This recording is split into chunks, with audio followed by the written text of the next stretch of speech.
Okay, we are going to pick back up on By the Great Horn Spoon. I think we were in the middle of chapter 13, so I am just going to continue. I'm going to start 13 over. I just think it'll be easier. And then we will read the rest of the book this week. And then I sent you a Quizlet to kind of like study and to kind of reread some of the other chapters. And then you can take the AR test if you want. I just thought we could kind of close this up and then we can start Harry Potter. So I'm going to go back to chapter 13 and start there. This was about the bushel of neckties that Jack accidentally bid on. Sometime during the night, Cut-Eye Higgins left Hangtown for parts unknown. In the days that followed, Praiseworthy's name and reputation spread through the diggings. He was pointed out to new immigrants as someone of consequence, and Jack basked in reflected glory. The truth of the matter was that Praiseworthy himself began to enjoy his notoriety. And like millions, the two partners changed their colors to those of the Sierra Nevadas. They wore red miner shirts and jacket boots and wide-brimmed hats against the summer sun. After a week in the diggings, there was little of the butler left to be seen in Praiseworthy, unless it was the straightness of his back and the quiet reserve of his glance. And then, as if to live up to his reputation, he stopped shaving. Within a few days, he began to look decidedly fierce. Jack collected 14 hands against the day when they would stake their claim. They bought a dust-stained canvas tent at the cheap John auction and pitched it beside Pitch Pine Billy's tent. All they laughed to go prospecting was a burro and a grubstake of beans, bacon, flour, and coffee. They shoveled dirt and panned mud from morning till night. Pitch Pine Billy taught them every trick he knew, including the setting of flea traps. After dark, they filled their gold pans with soapy water and placed them beside a lighted candle stuck in the dirt floor of the tent. Oh, sweetie. The candle gets the varmints to jump in, Pitch Pine Billy exclaimed. About the only thing a flea ain't learned to do is take a bath. They hop in that soap water and drown. The candles were $1 each, and some of the miners preferred the fleas. There were days when a man was lucky to wash out enough spangles to pay for his grub. While an ounce of gold brought $16 far away in San Francisco, it was worth a mere $4 at the diggings. And it didn't buy much. Onions were $1.50 a pound. Supplies had to be frightened in, and prices were high. Salt pork sold for 50 cents an ounce. Gold dust seemed more plentiful than flour. Hay was weighed out on 8 cents a pound. Oh, I've seen some mighty fancy prices, laughed Pitch Pine Billy, frying up a loaf of bread in the gold pan. There was a fellow come to the diggings with a jar of raisins. The boys ain't seen a raisin since they left home and their mouths began to slaver. You'd think it was caviar in that jar. Them raisins fetched their weight in gold dust. It's come to $4,000. Slowly, day by day, Praiseworthy and Jack added to their grubstake. They had blankets, a dozen candles, and a coffee pot. One noon, Jack pulled up a tuft of grass, and a glint of light from the roots made him grasp a nugget. And then his yell carried from one end of the ravine to the other. A nugget! Praiseworthy dropped his gold pan, and Pitch Pine Billy squinted. Jimmy from town, who wore a mustache twisted into sharp points, came running over, and Buffalo John awoke from a sound sleep. Soon, a dozen miners had left their claims to stand around and admire Jack's catch. The lump of gold was the size of an acorn. It was trapped in the fine grass roots like a flying spider's web. Maybe it'll buy us a burro, Jack grinned. Well, I don't know, smiled Pitch Pine Billy. The tail of one, anyway. Buffalo John pulled the bandana off his head and polished the nugget. The miners passed it around, holding it up to the sun to watch it shine. And from that moment on, it became known as Jamocha Jack's Nugget. That night, Praiseworthy and Jack and Pitch Pine Billy went to town for supper. There was a letter waiting at the hotel from Dr. Buffy. It was written in a shaky hand. My dear friends, your letter finds me weakened by the yellow fever from Panama, and I can barely hold this pen steady. Curse that Higgins fellow and the gang of highwaymen you write of. Since I cannot leave my bed, please act as my agents in the matter. If you are able to recover my map, I will make you a partner in the mine, 50-50. Act quickly, I beg of you, before all is lost. Praiseworthy finished reading the letter and folded it thoughtfully. A generous enough offer, he said to Jack. half interest in a gold mine. Jack's yellow eyebrows lifted. All they had to do was get on the trail of those road agents. We'll need guns, he said quickly. A 4-shooter would fit fine in his belt, alongside his horn spoon and a buckskin pouch. Maybe he could trade his nugget for a pistol. Praiseworthy scratched through the stubble growing out on his face. What we need is a burro. A burro to chase outlaws, said Jack. Praiseworthy put the letter in his shirt pocket. He shook his head. We've no time for such speculations. First, those vultures no doubt ripped open Cut-Eye Hagen's coat and discovered the map. Second, they may have already located the mine by now. Maps, Pitch Pine Billy laughed. Why? There are so many maps floating around the diggings you could pay for a room with them. Boys, let's eat. They ordered Hangtown fries, platter of bacon, canned oysters, and eggs. Praiseworthy turned to Jack. What do you want to drink? Jack glanced up at the waiter. Coffee, he said. Coffee, sir, with a few acorns ground up. After dinner, Praiseworthy stayed behind in the hotel lobby to reply to Dr. Buckby's letter. Jack and Pitch Pine Billy went wandering along the street to see the sights. The auction bell began to clang. Maybe Cheap John would have pistols to sell, Jack thought. Let's go, he said. Don't mind, said Pitch Pine Billy. The auctioneer placed a keg of salt butter outside the brightly lit tent, and the miners gathered around the delicacy like flies. They unclasped their jackknives and carved off butter shavings and ate them off their blades. Between the ringing of the bell and the free butter, a crowd had formed and the sale began. Frenchmen rubbed shoulders with Sonorians, and Chileans with Germans, and Missourians with Yankees, and Englishmen with Kanakas from the Sandwich Islands. There were sailors who had deserted their ships to run off to the mines, and soldiers who had left their garrisons at Monterey and San Francisco. The auctioneer mounted a barrel at the rear of the tent. He was a paunchy man in an open vest and a plug hat. The auctioneer, what do you take for that hat, Cheap John? Someone yelled. Ain't for sale, said the auctioneer, but I got 10 pounds of Chinese sugar, that is. What am I a bid, gents? Who will give me $1 a pound? Dollar, dollar, dollar, dollar. I got $1. Who will give me $1.50? Half, $2. And I bid $2, boys. Two. Dos pesos, said a Spaniard with silver buttons down his trouser legs. Jack waded through the sale of sugar, a wheelbarrow, tin pans, butcher knives, and a sack of dry apples. The auctioneer seemed to have no guns. The miners stood around whittling and enjoying themselves. I got a bushel of neckties sent here by mistake, boys, said Cheap John. They'd fetch $1 a piece back in the States. What you'll give me for the lot? My bid $10. My bid $9. Nine. The miners stood grinning and whittling and silent. At that moment, Jimmy from town spied Jack and Pitch Pine Billy. Let's go get something to eat, he said. My stomach feels like a cat in hay without claws. Nine, called the auctioneer. We've done, said Pitch Pine Billy. Done what? Asked Jimmy from town, twisting the ends of his mustache hungrily. 8, said Jack. Eight, called the auctioneer. I'm bid $8 by a young fellow with the yeller eyebrows. Sold for $8. Jack stood as if struck by lightning. The miners began to chuckle. Looks like you bought yourself a bushel of neckties, Jamocha Jack, laughed Pitch Pine Billy. But I said 8, not 8. Jack protested. That's what I heard you say. 8, answered the Cheap John, pushing the plug hat to the back of his head. A-T-E.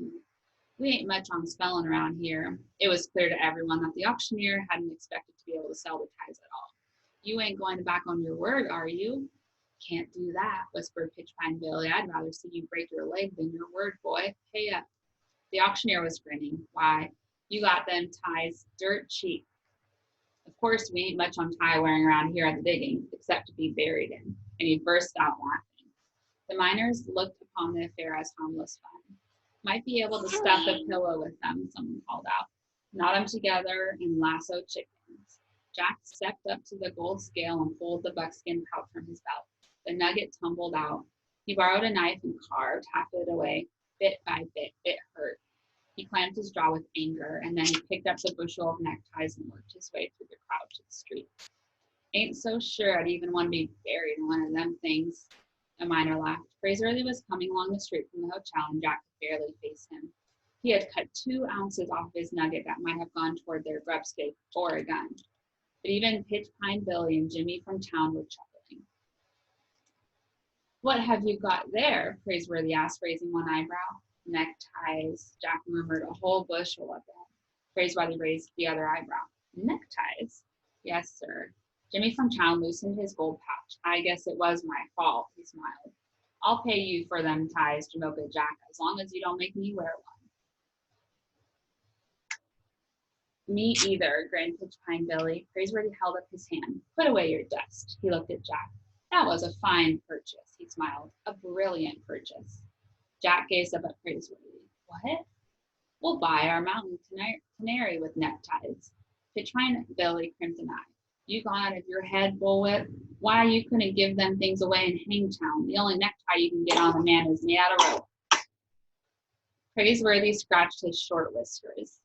There was an itchy stage. He smiled, half shutting his eyes. Unless I miss my guess, every man in the diggings will come begging for a necktie in a day or two. They'll fight to get one. He picked up the bushel basket and swung it to his shoulder. Come along, partner. The next morning, Praiseworthy and Jack helped Pitchpine Billy dig a coyote hole. Once we hit bedrock, there's no telling the riches down there, the miner declared. The Spangles keep working and sifting through the ground. Earthquakes and all. It may take them 10,001 years to reach bedrock, but that stops them. By late afternoon, the big hole was deeper than Praiseworthy's head. They rigged up a rope and lifted out dirt by the bucketful. There were men all along the diggings, coyoting for gold, and some of the shafts were as deep as well. Jack took his turn at the bottom of the hole, filling buckets that were emptied into a long tom. The long tom was a wooden sluice box set up in a stream. Rushing water washed the dirt along the trough, and the bits of gold were trapped in iron rifles along the bottom. Praiseworthy kept silent about the neckties. Even by the end of the next day, there was no rush to buy them as he had predicted. But he remained unconcerned. Jack wondered if Praiseworthy had merely been trying to spare his feelings after the ridiculous purchase he had made. He was glad to forget it and said no more. The following morning, a delegation of 3 men appeared on Pitchpine Billy's claim. Jack recognized Mr. Jonas T. Fletcher at once. The undertaker had brought 2 Hangtown merchants with him. They came looking for Praiseworthy, who was at the bottom of the coyote. Jack and Pitchpine Billy hauled him out of the rope, and Praiseworthy looked as if he had been dipped in dust. It was clung to his eyelashes as he blinked. If bedrock's any deeper, he said to Pitchpine Billy, we'll be digging for gold in China. Bullwhip, said the undertaker. You've got to uphold the fair name of Hangtown. What's that? We've just been delivered a challenge. Praiseworthy began beating the dirt out of his slouch hat. Is that so? Yep. A fellow over at Grizzly Flats has heard about you. He says he can whip you. Jack looked up. Praiseworthy hardly blinked an eye. He merely continued knocking the dust out of his hat. Is that so? He said. Yep, of course. He don't know B from a bull's foot to make a statement like that. He ain't exactly right, although I understand he can write his own name if you give him enough time. But he is a regular big fella. The mountain ox, they call him. Well, how about it? It doesn't sound like a fair match, said Praiseworthy. The undertaker nodded. He does have you on height and weight and reach and general meanness, I suppose. That's not what I meant, said Praiseworthy. It wouldn't be fair to him. The 3 gentlemen from Hangtown responded with a blank look. How's that? Even Jack was startled by Praiseworthy's declaration. The mountain ox sounded enormous. Praiseworthy wouldn't have a chance. Had he begun to believe his own reputation? From what you tell me, gentlemen, said Praiseworthy, the man can barely read and write. He'll be at a decided disadvantage.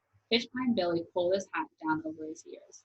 Bullwhip, will you tell me what reading and writing has to do with a bare-knuckle fighting match? I suppose that remains to be seen. Then you'll fight him? The undertaker grinned. Not by choice, sir, said Praiseworthy, but if the fair name of the Hangtown is at stake, I suppose I must. The delegation smiled. How about next Tuesday? Impossible. By next Tuesday, we'll have our burro and grubstake and be far away prospecting. My partner and I have a fortune to make, and time is running out. We'll be returning this way by the middle of August at the very latest. You can plan the match for the 15th, sir. The 3 gentlemen from Hangtown nodded and departed. Jack gazed at Praiseworthy as if a complete stranger had been hiding through the years under an elegant manner of a butler. He was enchanted. But Pitchpine Billy whipped off his hat and jumped on it. Bullwhip, he snorted. You've gone and lost your reason. Before the 15th of next month shows up, you better make out your last will and testament. Jack had been lowered had just lowered himself into the coyote hole when a sudden excitement spread through the diggings and he pulled himself out again. There was a shout of voices coming back and forth across the stream from claim to claim. Old Quartz Jack is back and he's brought the new missus with him. Men dropped their shovels and gold pans and abandoned their long talks. Miners crawled out of coyote holes. What's that? Him and the lady is putting up at the hotel. The excitement even touched Pitch Pine Billy. Boys, he said to Praiseworthy and Jack, I ain't seen a lady in so long I near forgot what they looked like. Praiseworthy rested his arms on the handle of his shovel and grinned. He gave Jack a nod. This is the day we've been waiting for, partner. Watch and see. Pitch Pine Billy scowled. Well, don't just stand there. Look at you both, dirt sticking out on you like you ain't had a bath all year. Why, it's a disgrace. I'm ashamed of you.